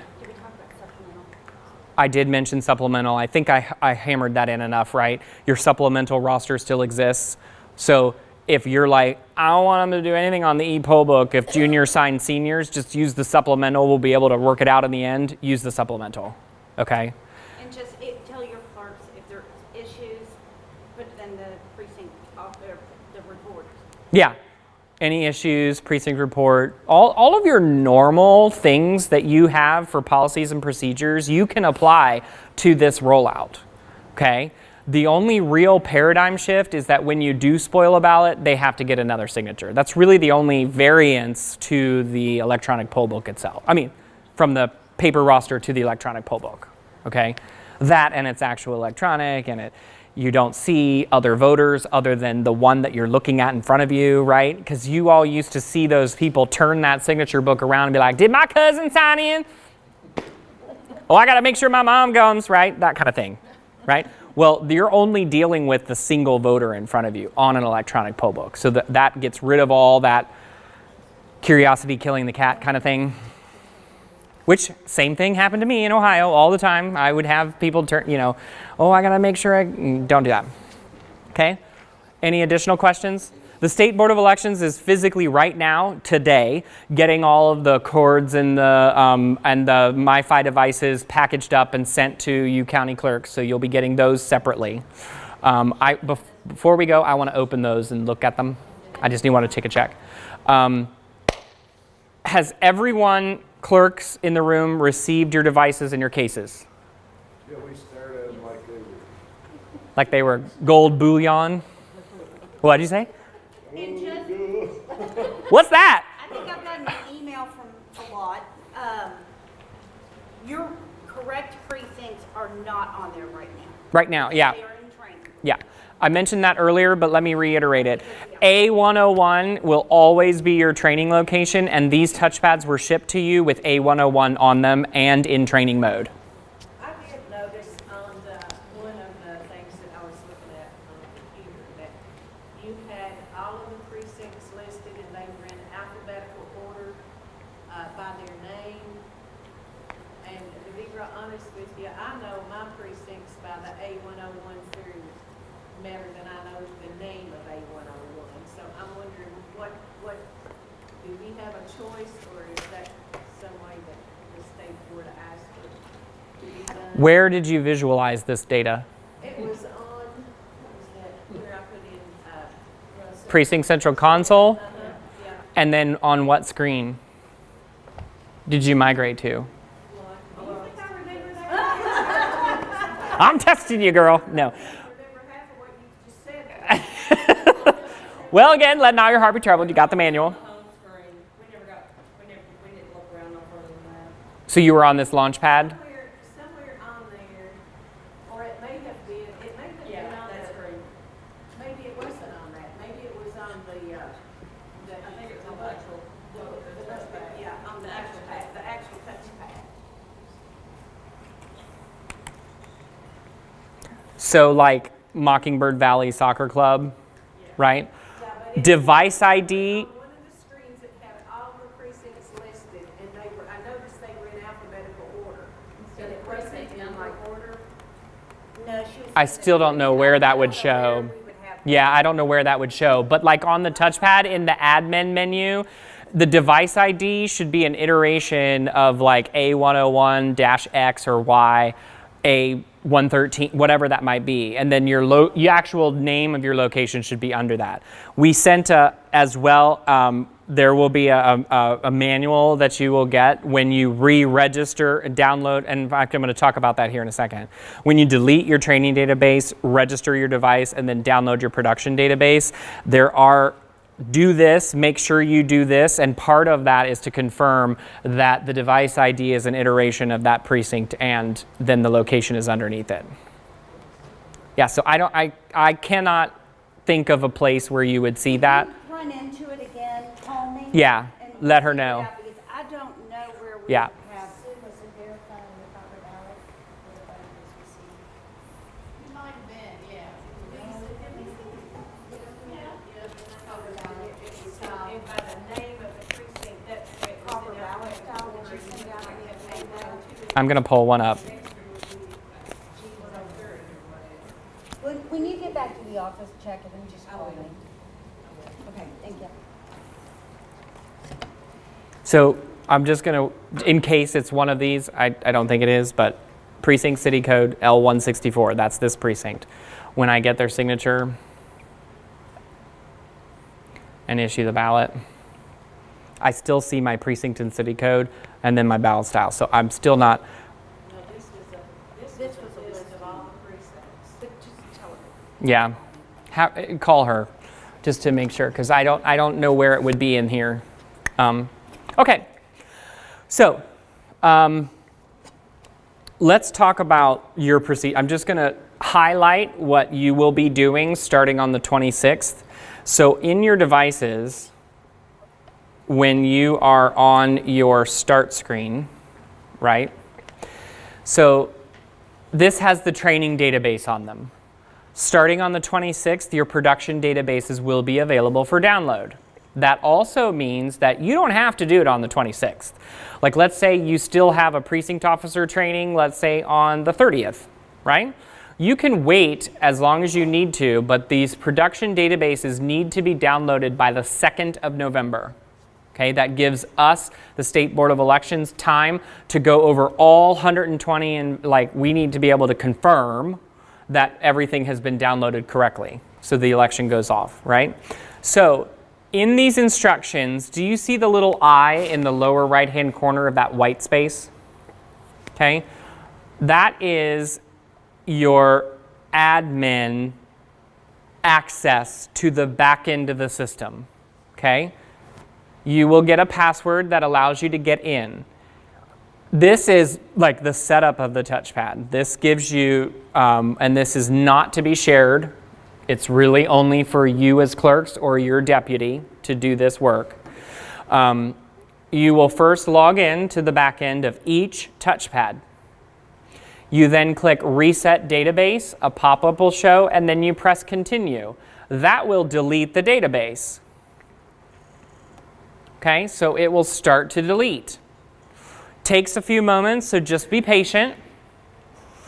When that's done deleting, you'll see a screen, right? It'll have a start button, and then it'll say package successfully deleted in green underneath that. Once that happens, then you can go back in, and I'll walk you through what that looks like here in a second. It just takes a moment. You will then go back in, press the start button, and then click register device, and then choose update from server, and then that will register from the A101 location to the location in which you have described on election day, right? So we've got that list. Each touchpad is already on the server registered to that correct location. So if you have 2 precincts, you'll have 2 that go to one and 2 to go to the other, right? Then you have to download your production database. So you'll go back into the start, click download production database, and then it will come directly in from the cloud, okay? So any questions on console? Again, let not your heart be troubled if for some reason on election day you do not have access to your locations on election day through Precinct Central console. For this election, please do not bog down the 10X helpline or the State Board of Elections. If you have not checked that you have access to Precinct Central prior to election day, please don't call us.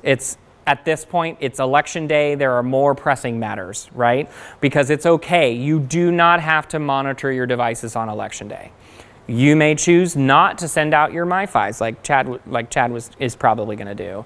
If that's the case, he does not need to worry about migrating to Precinct Central console. He knows he has to send out those absentee updates. He knows that he has to do that kind of thing, okay? So I say that it's not because I don't want to hear from you. It's just I have 120 jurisdictions, and I don't want 120 phone calls right out the gate for something that is the icing on the cake, the cherry on top, the sprinkles. Right? Because you don't have access currently to your locations the way they are, okay?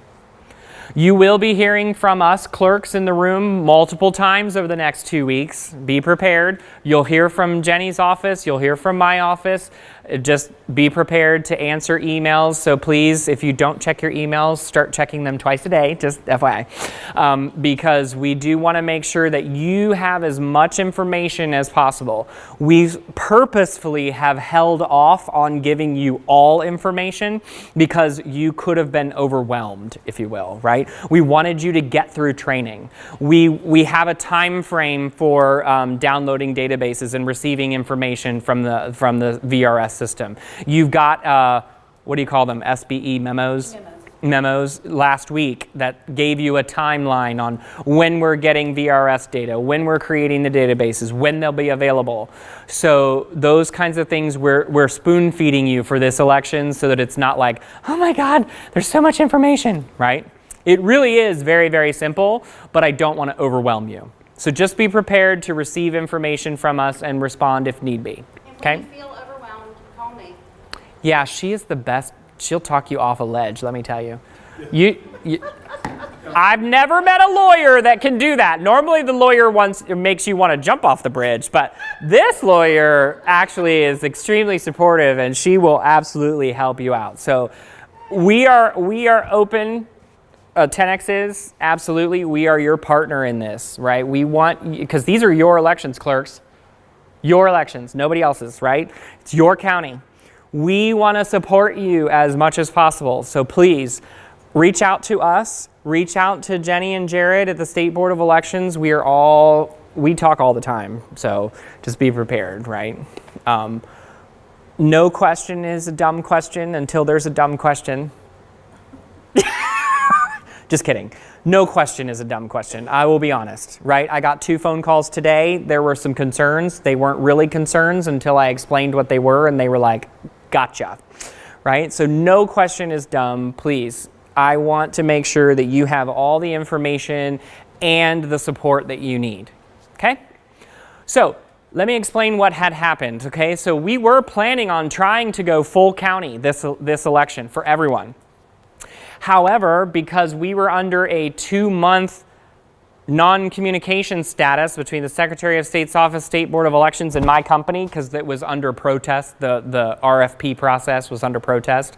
So I'm 2 months behind, right? So I was not able to do any of the work that we could have done to actually set you up. However, I think it worked out for the best, because now you guys can get your toe in the water, if you will, with a single precinct or just 2.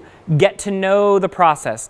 Come to these trainings. We're going to have more of these, and maybe not as many this next election, but we will have more, right? So we're in this with you for May as we start to roll out more, right? The plan is all precincts in every county across the state. I say the plan, right? So we'll continue to have this communication and talk about, I will be at your KCCA meetings probably from now until forever. Maybe not be at all of them, obviously, but yeah, I'll be at many of them doing trainings, helping you out, answering your questions. Yeah, question?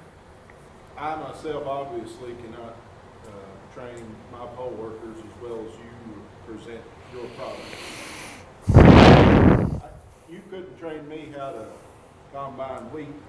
The first time I'd explain to you how to operate a combine. I can train you because I grew up on a farm. Well, good. I can train you how to milk a goat, a cow, sheep, shear sheep. I used to bale hay. I know I don't look like it, but I used to bale hay and throw them things off. Yeah, yeah. I can talk about mastitis all day long if you want. You know what I'm saying? Yeah. Yeah. I know. I know where you're going with this. I can't. What is the plan for full rollout for May of next year? Yeah, do not cut me when I say this. For you to, it's just like now, I can't train all 15,000 poll workers. Yeah, and we had thought about doing that, but the RFP changed. So the only way that, for instance, like today, there were poll workers in the room, right? Now, Franklin County, Madison County, Boyle County, Jefferson County, all of the counties that are going full county. Yeah. Yeah, they're doing a third, but still they have more precincts in the third of what they're doing than everybody else in the state, right? But what I say here is that they are learning how to train their poll workers and doing it on their own. That's the only way this can be accomplished. I think, well, I mean, and just like in past, the May primary, I went to some precinct training. Mary Sue has been to every one of these trainings. Sandy's been to every one of these trainings. They should be able to assist. Also, 10X University has those videos, because the bottom line here is, right, what you can teach, I'm sure you can teach what a case looks like, how to unpack the case, what to power on, and how to power it on. You have this manual to walk them through step by step, but those videos on 10X University, the plan is actually to enhance 10X University even more as we move forward throughout the life cycle of this project, right? So maybe we'll have some more tools for you that you can show videos, have some hands-on, that kind of thing. Support on election day. Mm-hmm. What type of support do we have? There's a 10X hotline that you can call. We have 22 boots on the ground in 22 different counties. They are in charge of the region, kind of, if you will. So the surrounding counties where they're going to be on election day. And I'm not just talking about this coming. Yeah, in the future too. Yeah. I plan in the future. To still have support. Absolutely, yeah. So especially for May, likely November, I'm working out from my company standpoint, because I'm working out a way where we can have more regional support, right? But having said that, these, honestly, you will find as you use them, They are the most simple solution you have ever had. Like, what you get with tabulation machines does not exist with electronic poll books, right? All of the coding and all these other things. Now, obviously, it's elections. Anything can happen, right? We all know this. It's elections. Huh? People lock up. But, you know, people get nervous and they're getting... Yeah, exactly. I'm not putting down the poll work. I'm just It's all your fault! There's a lot on them all at once, and they're thinking... Yeah. We didn't get Yeah. East laid up. We got caught. Yeah. You know, it's just a lot to get together, and then you know, Yeah. I just want it to be smooth. Absolutely. And I do too. Yeah. So, And I will do everything in my power to make sure. yeah. Can we actually take one of the devices and go out? We've got a couple of places in the county that our cell reception is bad. Inside the building. Inside the building Right. and outside the building. Oh, and outside? AT&T is not the best for us. Can we actually take one out and hook it up and see if it'll work Yeah. in a location? Yeah. Prior to the Yeah, if you want. In fact, Somebody all else you... who was doing that, they said, you know, as soon as we get the MiFis out to them, Yeah. they were like, we're gonna take them out and see if they'll connect. So Floyd County is the county you're talking about. They're actually taking out just one of their, because it just takes one, right? Because they deliver their equipment like a week or so, or a week and a half beforehand, like it just gets delivered. It's just the way that they do it. So as they're delivering the devices, or the tabulation machines, right? They're gonna power this on in their location and see if they get connectivity. If they do, they know, because you don't need to take the ePollbook with you because it automatically connects. It's just this. You power it on in the device, you see if there's connectivity, and you're like, oh, great, there's connectivity. Awesome.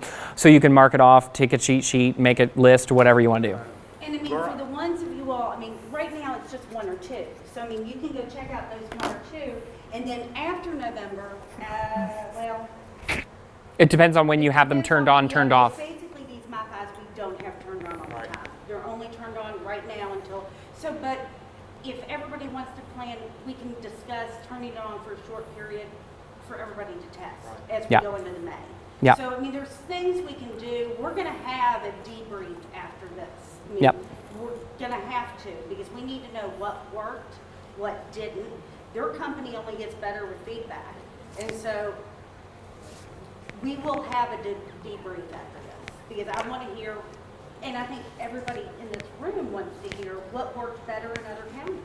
Because Yeah. we can learn from each other too. Yeah. Okay, we are 40 minutes over time. Sorry about that. I saw the yawns over here, FYI. And it was her too. Don't let not your heart be troubled. She yawned too. So, yeah.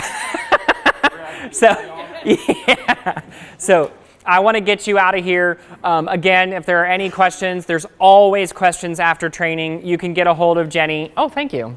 Or myself, obviously. But other than that, if you want to continue checking in voters up here, please feel free. We'll be here for a little bit. We'll start shutting down and we'll be good to go.